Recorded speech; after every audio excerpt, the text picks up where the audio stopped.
Да, това са основните неща. Да си сред хора.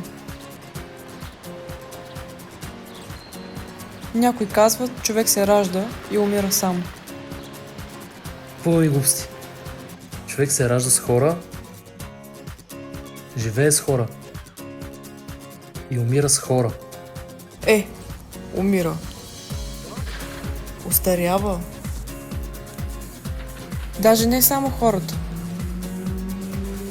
Животните също. Не. Много са сладички, ама никакви животни.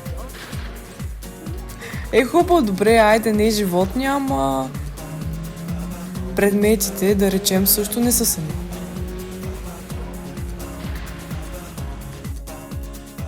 Майка ми като малка ми казваше да не говоря с непознати.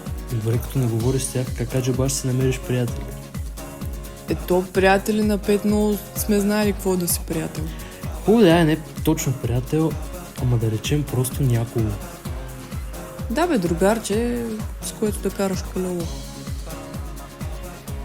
Да риташ топка, такива неща. Някой с когото да споделяш моменти. Това в крайна сметка е живота. Да, един споделен с различни хора по пътя ти момент.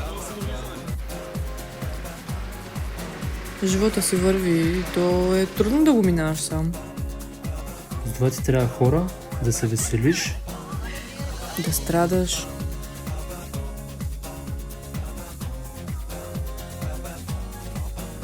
да твориш. А пък и да обичаш.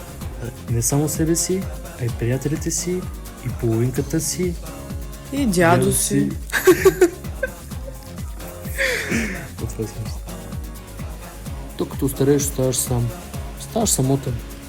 Поне така казват, че живееш в спомените си. Не е баш така. Не е така, ако си имаш някого. Деца вика да клюкариш пред блока. Да излизате като едно време. Такива неща.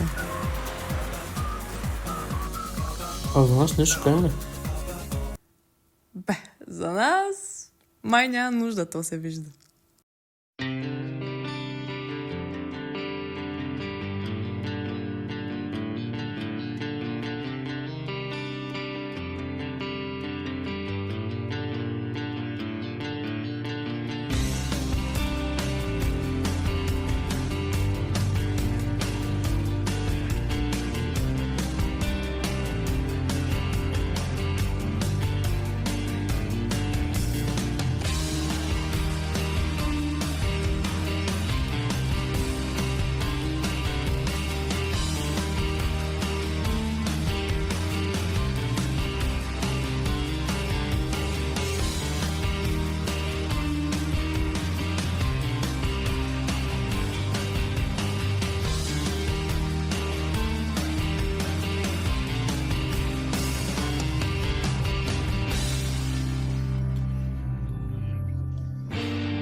Маги, какво ми е на обектива, бе? Какво ти на обектива, бе? Готин пич. Имам нещо широка лъка краси. Кое е? Че е доста широко. Не бе, хората бе, приятели. Широко скроени са. Широко?